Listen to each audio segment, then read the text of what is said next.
Hello and welcome back to my channel. Today I'm going to show you guys how I make my saucy steak with spaghetti. So this is the end result, so let's start. So this is just normal steak. You can use tenderized steak or any steak that you have. Clean it out, chop up some onions. I left my onions big and then I cut my green pepper up small. Crushed garlic because you can never go wrong with garlic.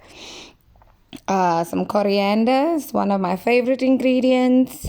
A bit of parsley that I had in the fridge left over. I will also be adding some milk, which I'll be using for the sauce. A bit of flour just to get that sauce nice and thick. I really don't like packet sauce, so I always make my own. Start off by frying your onions and your green peppers. Once the onions are a little bit softer, add in a teaspoon actually of garlic and then some pepper granules. Fry that off until the onions are nice and soft. Then add in half of the parsley and coriander that you've chopped up. Once that is fried, you can add your meat. And then I'm also adding steak and chops. Because I wanted it not to be spicy, I didn't add any curry powder. But if it's your preference, you can add the curry powder if you would like to have it a bit spicy on your side. So I fried that until the meat is nice and cooked right through. And after that, we're just going to let it rest and then we'll start with the sauce. So just stir it in nicely, add your salt. Add your salt, and I also added as your sauce steak and chop spice. I did eventually add a little bit of curry powder just for color, nothing extra, just a little bit. So in the second pot, I'm melting some butter. Well, really not butter, margarine. Okay, my butter is already melted. That was just that amount of butter that you saw me put in, which was a good amount.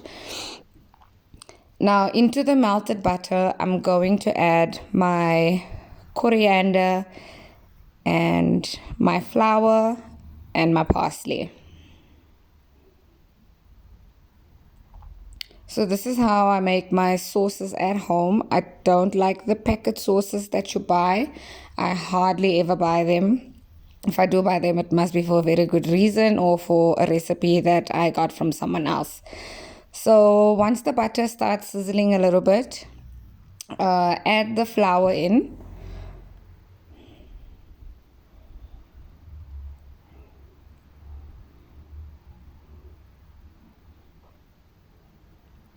So I really don't use measurements, so just add according to how thick you want your sauce to be. So I've added, let's say, about 3 tablespoons of butter into that oil, into 3 tablespoons of flour into the melted butter. So at this point you can see that the butter and the flour is becoming like more of a custard consistency. Actually looks like custard, but there's no lumps and bumps in it. So there you can see it's getting thicker. Now I'm gonna add my coriander and my parsley into the sauce, into the melted butter and the flour. And then we're just gonna let that fry for a little bit in there, and then we're gonna come in with a bit of salt, and then we're gonna add milk. Sure, I almost added a lot of garlic in there, but half a teaspoon of garlic into that sauce that we're trying to make, and then we just let that simmer off for a little bit. Then we're gonna add milk into this pot as well, because the flour is already in there, but you will see that I will be adding more flour and milk because the sauce wasn't thick enough. So add your milk in there. You can also, if you want to, add some cheeses into this if you wanted a more cheesy sauce, but I was just making a nice sauce to add to my steak. So stir it until it's nice and mixed up. I was having a lot of trouble with my whisk. So you'll see a lot of my coriander and parsley was sticking to the bottom of my whisk. So there I realized that I actually needed a bit more sauce, so I'm just adding more milk. So don't worry about the thickness of the sauce at the moment. That will be adjusted when I add more of my curry powder. Sorry, not curry powder, the flour. So yeah, I'm adding the second batch of flour. Again, roughly about the same amount, about 2 tablespoons or so, just to get it to get that thickness that we need.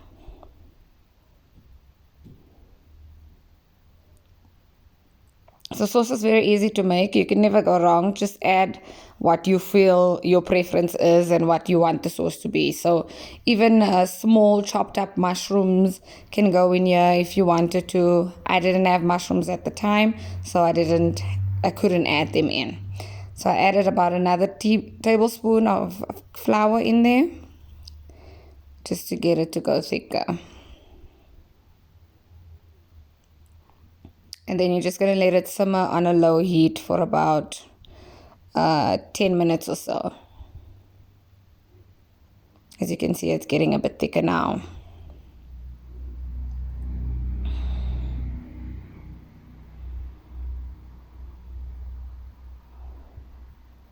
Okay, so here's the sauce. It's nice and thick. This is going to go straight into that steak ensemble that I made in the other pan. And already I've cooked my pasta, or spaghetti rather, while I was busy with my steak.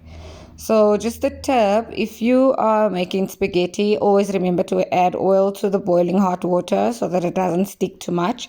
And then I always put my pasta into the strainer as well on top of the water at the bottom, so that it's not so watery. But if you find that your pasta sticks to itself, so it becomes like very sticky, just rinse it under the tap with hot water and it would start being loose again and not so stiff.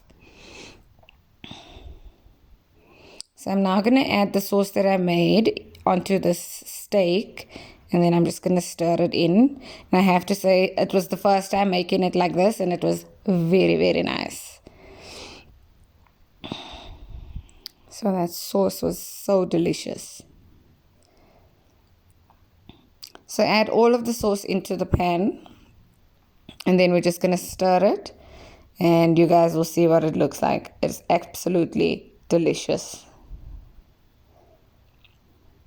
So just again, a reminder, go ahead and subscribe and like, share if you guys feel it's worth a share, but no pressure. I'm just doing this because I like it. Okay, so we're just going to let that simmer for a bit, and then we'll come back and check on it. If you see that your gravy is getting a bit too thick, you can always add a little bit of water. Not too much, just a little bit of water, just to get it to simmer a bit, because there's already flour in, so the sauce won't become watery at all.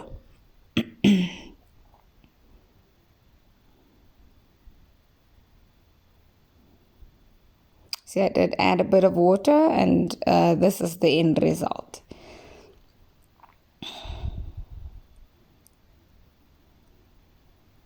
So here's my spaghetti that I previously cooked.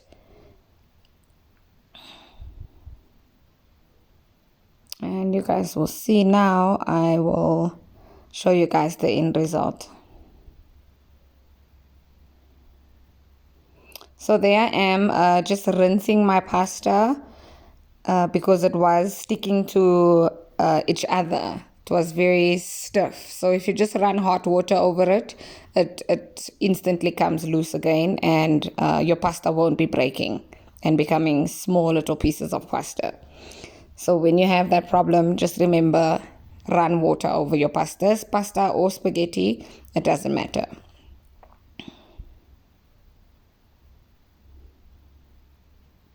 Okay. So you see, there, I had the water run over it, so now it is loose. because I couldn't even lift it up with the fork. So this is like the last part of my simmering, and just stirring and making sure that it's not sticking. So I always move, once I've cooked on the fast plate, I move it to a slower plate, just so that I don't have to be in the kitchen the whole time, so I can just take a break as well.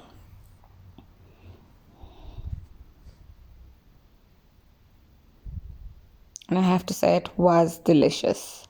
Just a reminder again, go ahead and subscribe and share my content. Also, if you guys do try my recipes, please let me know the outcome. Thank you guys. Enjoy.